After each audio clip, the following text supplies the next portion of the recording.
It's interesting that you raise this question now, where the great majority of the human population of this planet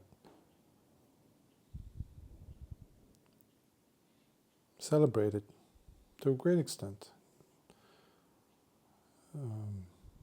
celebrated the New Year, the holidays, Christmas, etc. And there are some that are like the Orthodox Church. Theirs is tomorrow, Christmas. But basically, the question that you raise and is pretty much reverberating in the hearts and minds of billions is, now what? I'm back to the grind. I'm back to living normal life, average life, without the zigzags, without the ups and downs and the expectations of something wondrous, something incredible, something extraordinary, looking forward to getting that, I don't know, holiday gift, unwrapping or wrapping in the first place for some of them, because I remember I used to, when I was a layman, years ago, I used to enjoy wrapping gifts to surprise friends and family. I would go and spend weeks and sometimes months getting their gifts, wrapping them. I wonder if they would like this kind of wrapping paper versus that. Oh, that's very goofy. I think he will like that, etc. So that's also enjoyable. And also on the receiving end of things, people would and do enjoy unwrapping. Even those who will take those gifts and return them because they didn't like them and get something else. But still, it's a change. It's a change. Basically something that they would look forward to. Okay. Now that it is over, which is a difficult pill for us to swallow, it is over, now what?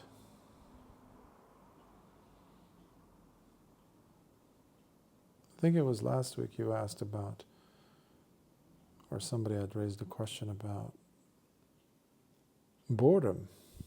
Well, this ties into that, because we despise boredom. We despise things we hate, things that are flat, are absent of any kind of zigzags. It's a road that is straight is boring.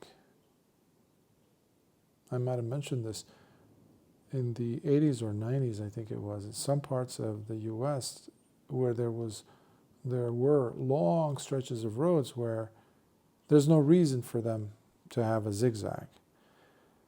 They were noticing that throughout the year there were many, many accidents, car accidents, people were dying, even though there's nothing. But people were getting bored, they were dozing off, they were falling asleep while on the, driving.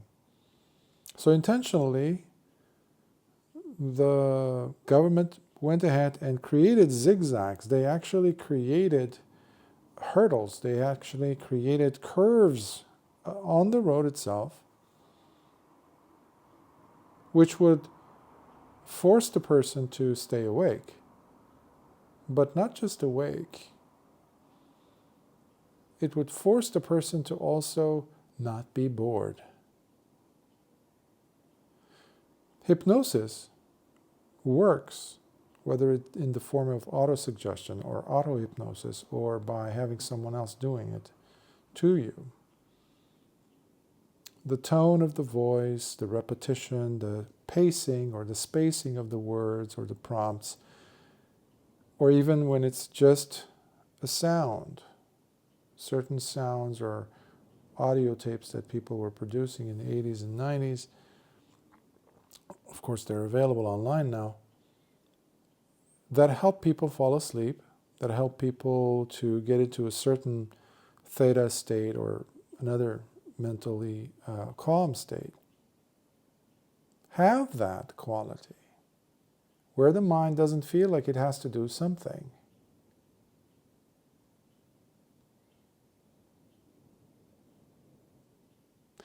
I used to be fascinated by, well, first of all, let me just set the scene. I used to work at, I was a high school teacher. I used to work at a school, and right underneath the area or the balcony, from where I would look down, I would see the field where they would play soccer or whatever. You would have two teams playing soccer or whatever it would be, the game that they chose, the kids had chosen.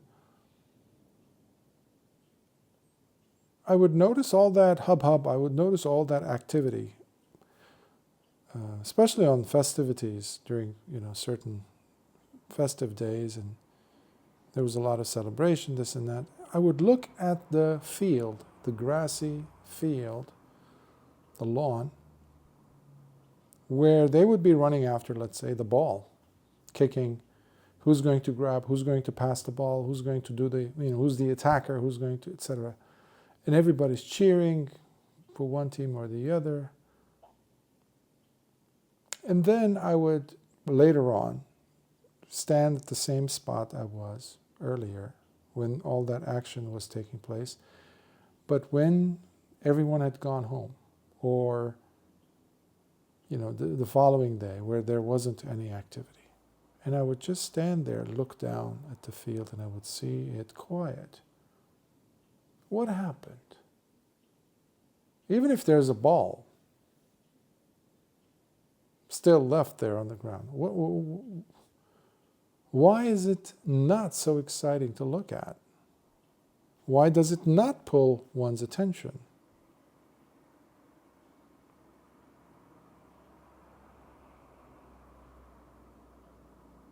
We are not used to quiet, at least in our waking state.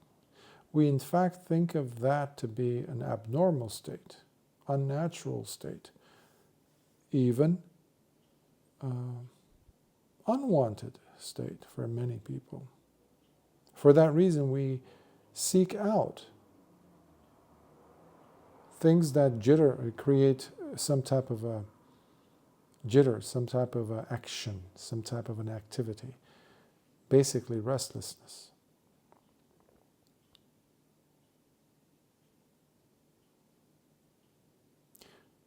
We want to be doing something.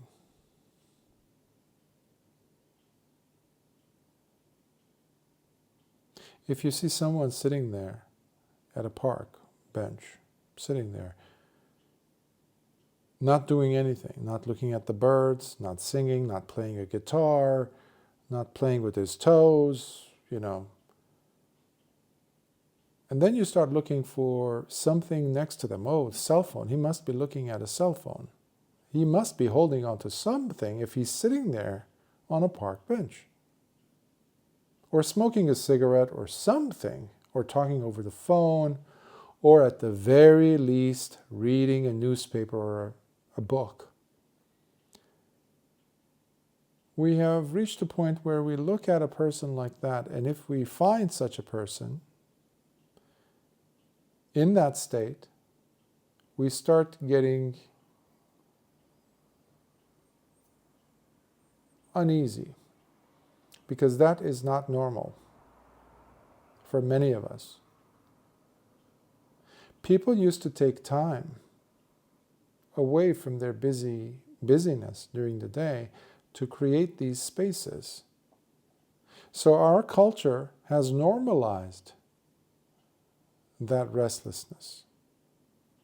Not physical restlessness only, that is not as dangerous, but the mental restlessness that goes along with that. Everybody has been agitated during these holiday season, all that stuff, which is basic consumerism, plain and simple. It's simply marketing ploys, basically. It's about the equinox. It's about different times of celestial, the equinox, solstice, all these special dates. People use those as holidays.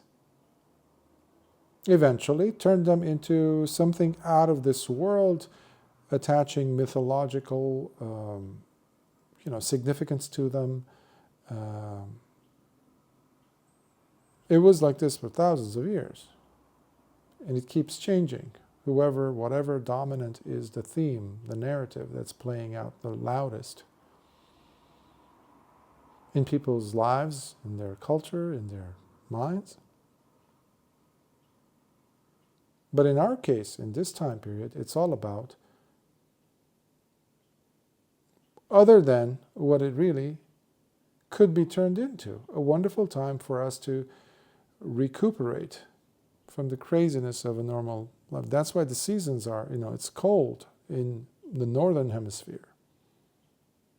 In the southern hemisphere, people go to the beach on Christmas or New Year's Eve. But nevertheless, it's a time for rest, resting the mind. So resting is important. It is dangerous also because when there is that quietude, what I was referring to as a state where people get bored, now what? That now what is pretty terrifying for many. They dread, like today, it's the weekend. So all that craziness, all those festivities, the fanfare is basically over. And in about a day or so, everybody's going to go back to work. Sooner or later, the kids also will end up, finishing their holidays, school holiday, and they're going to go back to school. Ooh. As they would say, some would say, back to the Matrix. Okay. But we've always been in that. So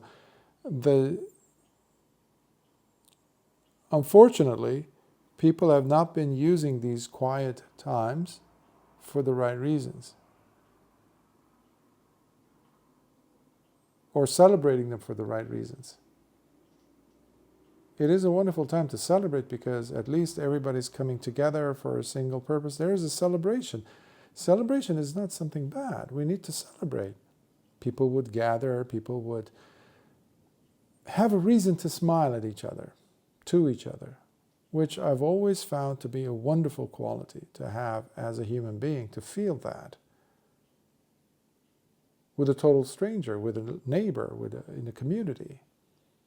The lights, all these things, these are wonderful. Aside from what I just said about, consumerism and all that. That's going on all the time. But imagine all these other factors that go on. The colors, the lights, the cold. People want to put on something warm. So there's some lovely colors to that. So these celebrations are not to be shunned. Nevertheless, they need to be looked at as things that it's like an apex, a peak of experience, and now everything kind of dwindles and it's just like going down of the roller coaster, right? There needs to be some lesson, like in every day that we experience. So that's how, in this tradition, that's how we have this importance of celebrating every day, every day's experiences, instead of feeling the gloominess that follows such a restless state. You don't have to go far. Just think of a regular, every weekly occurrence, what we call weekend. We have on a smaller scale every Friday, usually, in the world, where people, in some cultures it's every Thursday, like in Muslim countries, this and that. So in the Gulf states, it's the Thursday where festivities begin. But in the rest of the world, it's usually Friday, okay? That means 2 days you're going to celebrate. And then you go down the hill. There's a gloominess. You drag your feet behind you to go to work, to school.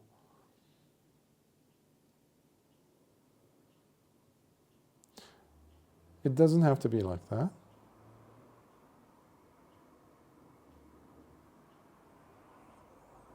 If we accept that had a role that it was playing for us, instead of looking at it as a once in a lifetime, once in a year, an annual occurrence,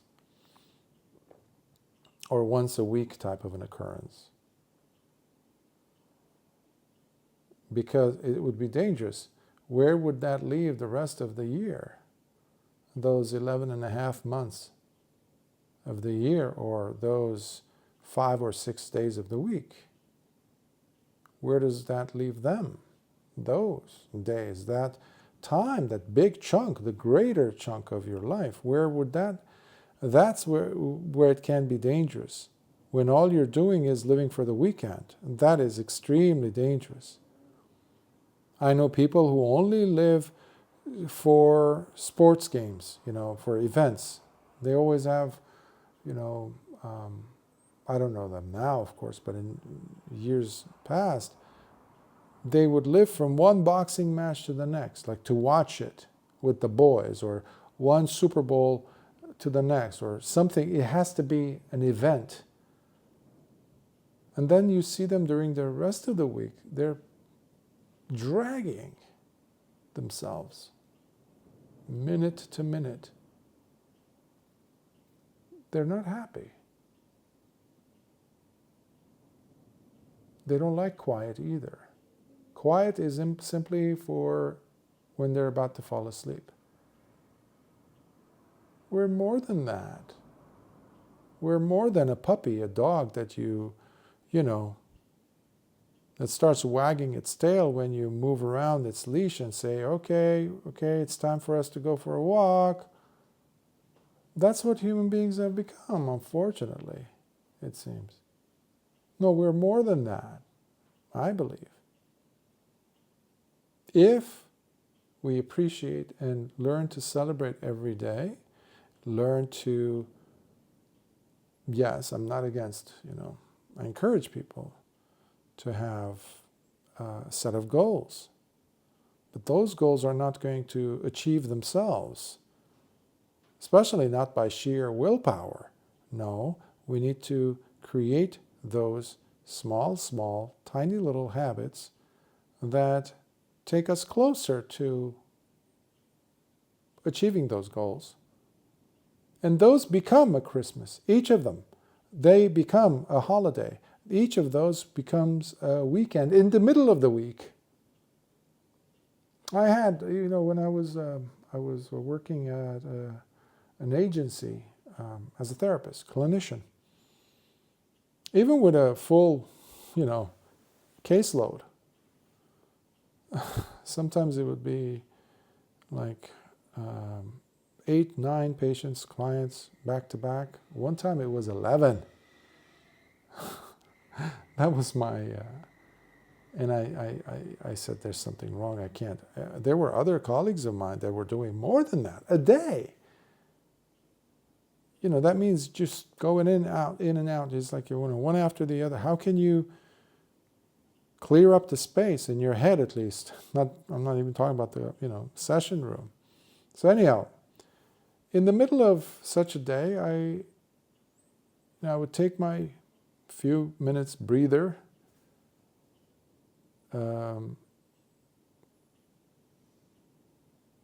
process, of course, during. And then I would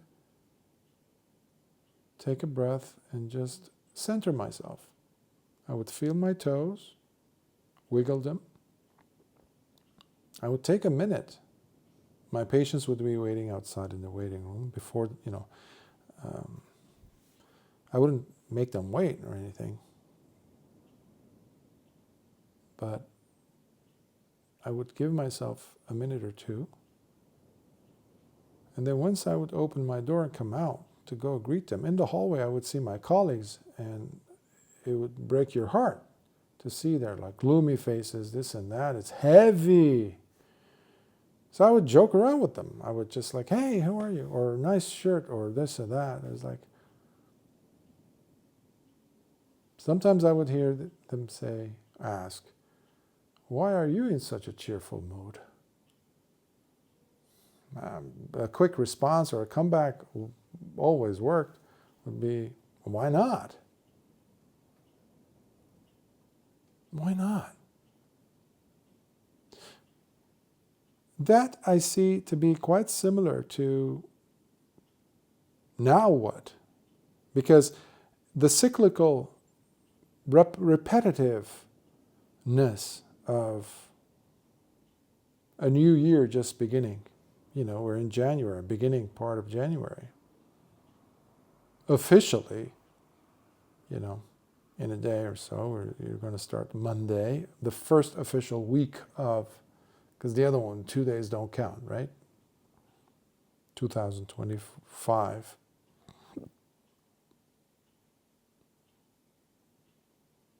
It's a cycle otherwise. It's a repetition, repetitive.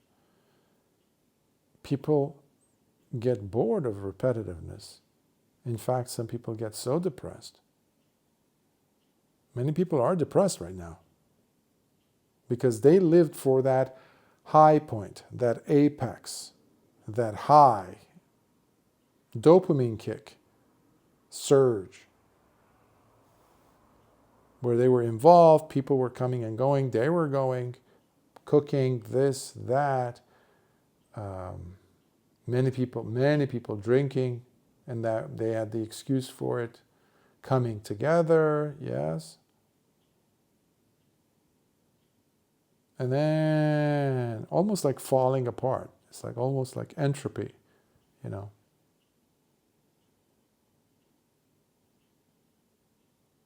But these are simply interpretations in our mind. That, okay, the party's over, everybody go home now, type of a thing. That is not the case. Life has been the same. It's us. We have been giving these different interpretations to it.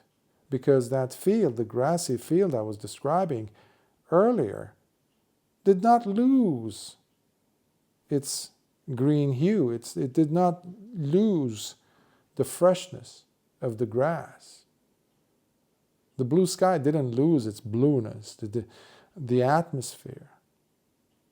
What seasonings we were adding to it, the emotionality, meaning the restlessness, the chaos, the extra colorations of emotions, those are not there. But these are simply like notes in a melody. They come and go, they come and go, they come and go. But what I was saying again, I repeat here, it's a celebration. The same note doesn't have to be playing all the time. The spaces in between of silence are extremely important to bring out the melody. So you can have a celebration of both. You can't have a weekend without the week, but the week doesn't have to turn into some lousy prison sentence that you have to push through. Similarly with the rest of the year until you get to some festive day. Same thing would happen with Valentine's Day. I know as a layman I would have a problem with this not the date itself, but people's interpretation of, oh, um, this day of love, the love day, yeah, the day where people express their love. I would look at my coworkers and I would just say, well, what happened to the rest of the year? This is pretty, actually I would find it sickening sometimes. Sickening. Fake, in fact. Because a box of chocolate and a bouquet of roses are going to tell that significant other that you love them? Are they going to get you a gift to express their love? What happened to the rest of the year? So I would joke around with people. They didn't like it. Many people didn't like it. And I said, no. Every day is Valentine's for me. And they were like, oh. Yeah, but it's not the same. And I said, no. It has to be. Otherwise, there's some faking going on somewhere. Your understanding is flawed. Again, here's where marketing comes in. People came up with these festive days to get people to go, these celebratory knots that they've made, these twinkling things that they have around the year to sell products. Otherwise, every day is Christmas. Every day is Valentine's Day. Every day is your birthday because you're still alive, right? Okay, that's a birthday right there. Every time you wake up, you see your loved one's eyes looking at you. They're smiling, or they're alive. They are alive, whether they like to be seeing you or not. You're upset at each other. It doesn't matter. Would you like them to be in your life or not? Yes. Good or bad? Yes. Okay. They're there in the same room with you. Wow, that's a major cause for celebration. That is my Christmas. That is my, New Year's, my birthday, Valentine's, you name it, everything into one. Now we can start to understand why a person would be sitting there on the park bench doing nothing other than celebrating out of their ears. You don't have to be taking any kind of psychedelic or any kind of mind-altering substance to be experiencing this. That comes from the same place as the consumerist way of thinking. Because, like being bipolar, where you have to fight off this depressive state, this bland, dead zone of no emotionality, which we are frightened of, terrified of. All these are unnecessary states to even allow into our mind, into our experience, because these are simply changes. So what we see happening throughout, if I were to put one Buddhist term for all of this, is anicca. Anicca means impermanence. Things are not going to stay. But can I be present to it when it's happening? That's what I mean also by celebrating. That's why every day can be Christmas. Every day can be New Year. So in a sense, in an awakened mind, the fireworks are going off all the time. But they are in quiet. Tranquility. There's a celebration. The Buddha would call the awakened ones, himself and the Arahants, we are the happy ones. For a reason. That's why people would just flock, you just when they would hear the Buddha coming to their, town, he would be walking at the head of a line of bhikkhus following him. Imagine. Quietly walking. Discipline.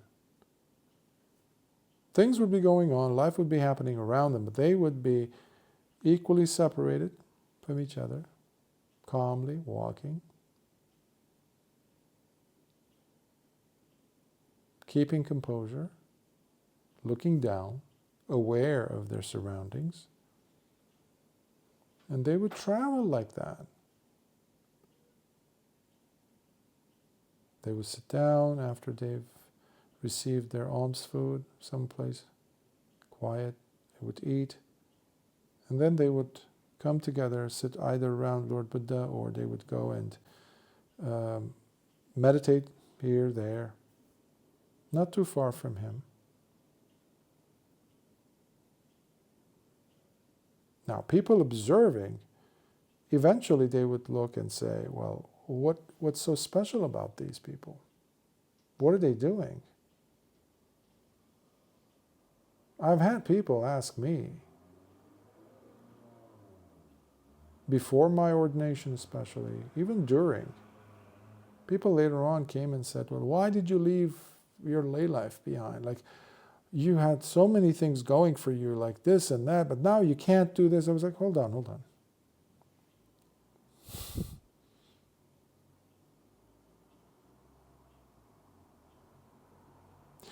Do you see me gloomy? No. Especially if they have seen me before and after, like before I became a bhikkhu, when I was a layman, and now. So they have a before and after purview, they could see. But they don't want to address that fact that it's not boring at all, because you are experiencing life with a different set of eyes all the time, because you're observing the impermanent nature of things, experiences. Even the food that the bhikkhu was eating, even if it was delicious, the next day if he went and if he got any food, his mind might come in and say, well, I wonder if they're going to be serving the same type of food. Instead of looking forward for the food to be served in a certain way, a certain type, he is now looking at the mind, expecting such a thing. So life itself becomes an adventure. It's non-stop, so long as we are alive. So you have an adventurous life. There's no time for us to be bored as bhikkhus, if we're living as bhikkhus, practicing the holy life. For me, that's the life of a bhikkhu. There's no other. That's why you become a bhikkhu, nothing else. That's my understanding. And not just a bhikkhu, but anyone living, a lay person, for example, living life according to the teachings of the Buddha, as a layman, as a laywoman, it is the same as it relates to experience. Because whether a layman or a monastic, both are having life. They're experiencing life.